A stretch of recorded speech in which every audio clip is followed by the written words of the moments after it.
go to work. She would leave for work before I even got up in the morning, okay? And then she would return home from work after I would get home. So you see the circumstance I was in? Okay, it was damn near like college. That was all on myself. So it was not uncommon for me to still be in the bed when my mother left in the morning. And it was not uncommon. In fact, I should have been home hours before she would come home from work. Hard-working single mother. Shout out to Chairman Mom, like so many parents got to do. You got to do what you got to do. Working at overtime, trying to make ends meet, taking care of myself and my two brothers and sisters by herself. Shout out to Chairman Mom. I took advantage of it. I'm like, wait a minute. Wait, check it. She has no idea whether I went to school or not. Stop going to school. Okay? Since I'm home all day, when they would call, back then they had like the little recorder. It was literally a tape. I would delete the tape, right, from the voice recorder on the phone. Now it's all digital. When the school would send home like a truancy report, I just intersect the mail, get it, tear it up, burn it, do away with it. She had no idea. I mean, and you know, what I found is like when you take a day off, you're like, man, dang, I'm going to take 2 days off. Now you've taken 2 days off, and you're like, well, shoot, man, I might as well stay to Thursday. I'll go to school on Friday. You wake up on Friday morning, it's like, why would I go to school on Friday? I haven't been there all week. I go to school on Monday. You wake up on Monday, it's like, well, damn it, I don't want to hear all this nonsense from the teacher and questions. I'm probably behind. I'm going to stay home on Monday. I'll go to school on Tuesday. Before I knew it, it was an entire quarter. An entire quarter. I went to school one day after like not being there for weeks on weeks. They was looking at me like wait, you're alive?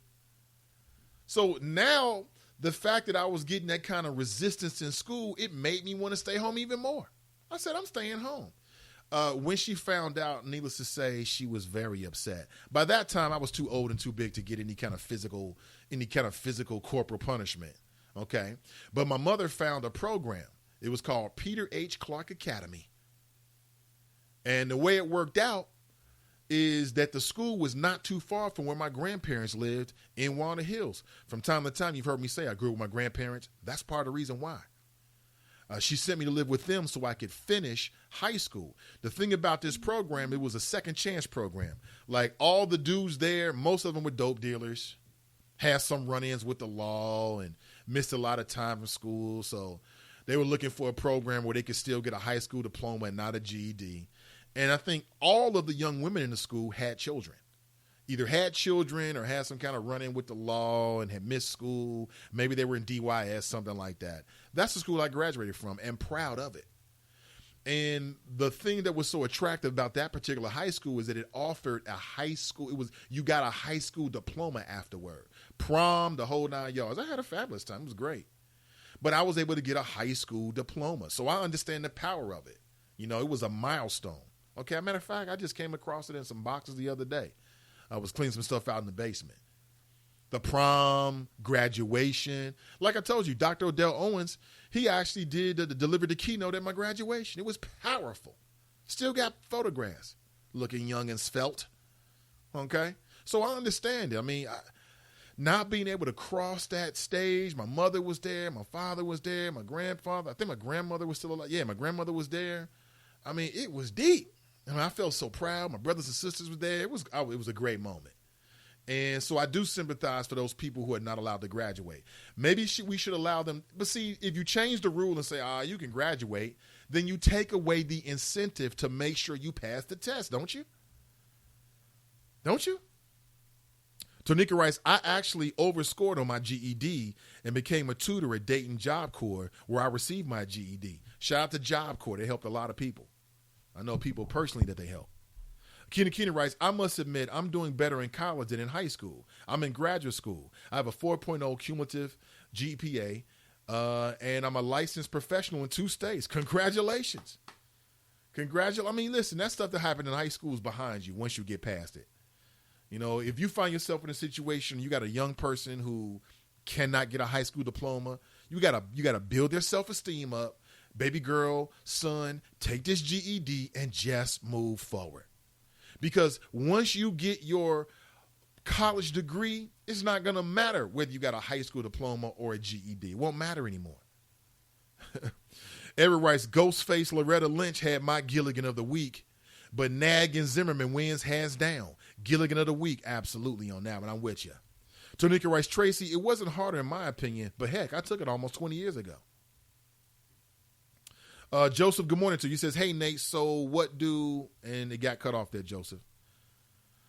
Joseph writes, hey, Nate, what bathroom do Cher's daughter's son go into?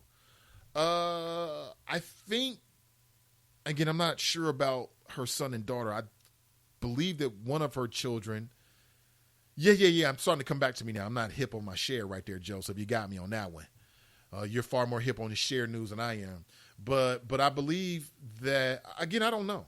I really don't know. I'm not sure if her son or daughter, if they have gone through the process, have changed their gender anatomically. If they have, well, then if they've got the reassignment surgery, they should be whatever gender, whatever bathroom gender that they've been reassigned to. I think the real question for a lot of people is this whole idea of gender identity. It's just like you can self-identify even if you got the same, anatomical, configuration that you were born with. Okay. You're born a man, you got a penis. Born a woman, you got a vagina. But yet you identify as the opposite gender. That's where people have the issue. And I don't believe in all of this. Oh, the pedophiles are going to go into the restrooms and abuse our kids. Listen, these pedophiles in some cases are some of the least suspected people in our society. Catholic priests, coaches, teachers, hip-hop pioneers. Yes, we got to nominate Africa Bambaataa for the Gilligan of the Week award. I'm sorry. It's just too much out there. Put his name up on the board, please. Woody writes, ask the young folks, this generation don't care about who was in the bathroom. It's the Puritan adults. Maybe Woody has a point there. Karamir writes, North Carolina all had a black student graduation rate that was higher than the student's graduation rate for white students at Wesley. I don't think they were taught differently. Rhonda writes, I believe having separate bathrooms for transgender is like when they have separate bathrooms for black and white. I feel they should go just in the men's bathroom and make it look like the ladies' restroom where everybody has private stalls. Then which every bathroom a person identified with, yeah, okay, that's one way. Have stalls just like in the women's restroom. Okay? Even when you're, doing whatever, a number one. That way nobody's looking at you. I mean, I don't really have those issues, but I'm not caught up like that. I guess maybe some men are, man, then maybe are not. But maybe that's one thing you can do. Have stalls. That way nobody can see you and everybody can feel better. But how would you feel as a parent? Because this has happened to me. Like I've been out when little Buddha was like 6 and 7 and 8. And I don't feel comfortable following her into the woman's bathroom. How would you feel, Dad, or if you are standing outside the woman's bathroom? Okay, I'm going to give you a scenario. I'm going to challenge you. You're standing outside the woman's bathroom. You're waiting for your little girl to come out. You can hear there other women are inside there. And you see a person approaching you. They appear to be transgender. They appear to be a man who is now identifying as a woman.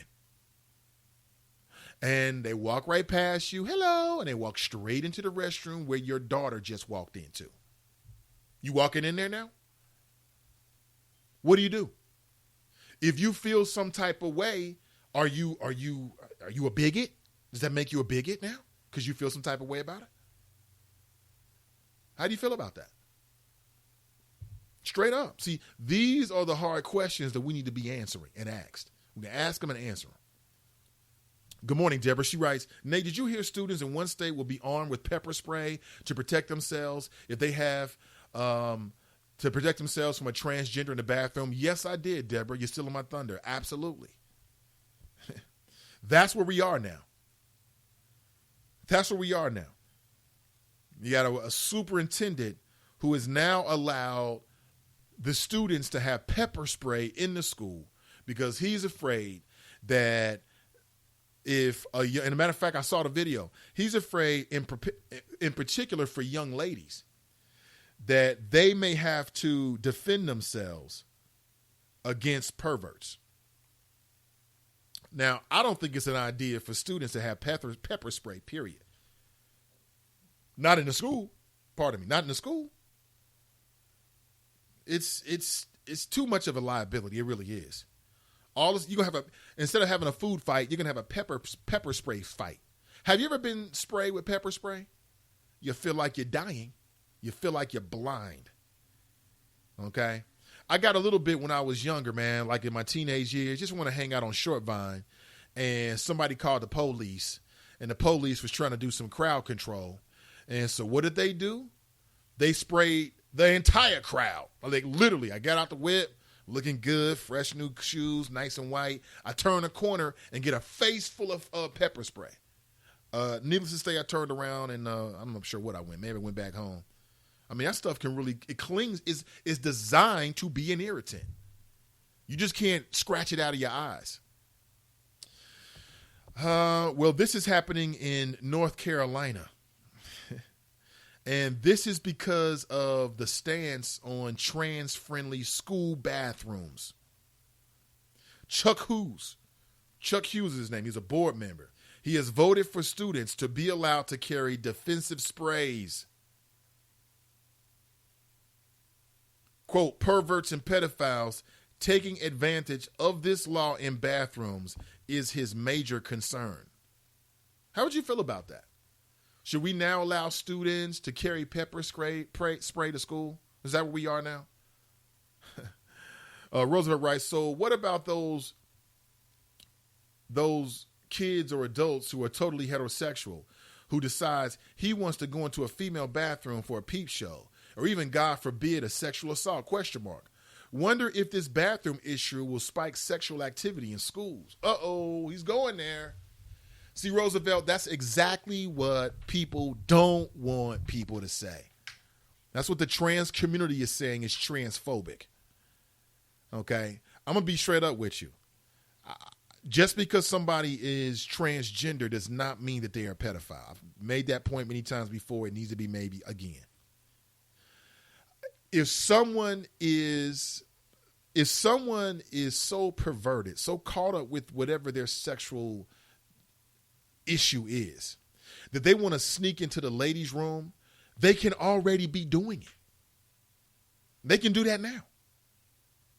There's nothing to stop a man who wants to get a peep show from dressing up like a woman and going into the woman's bathroom right now. There's nothing stopping them.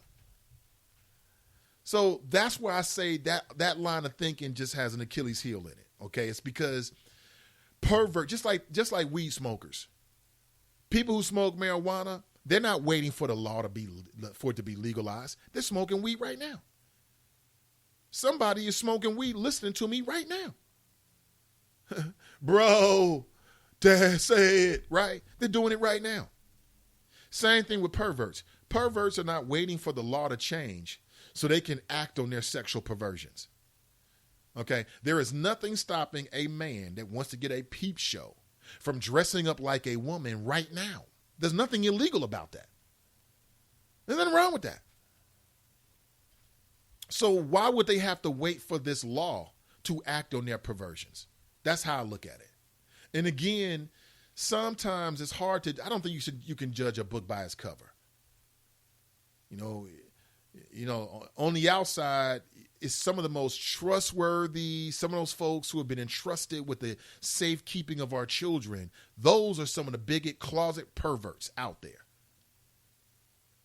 Working with our kids in positions where our kids can trust them, where young people can trust them. I'm talking about religious leaders, pillars of the community, Africa Bambaataa.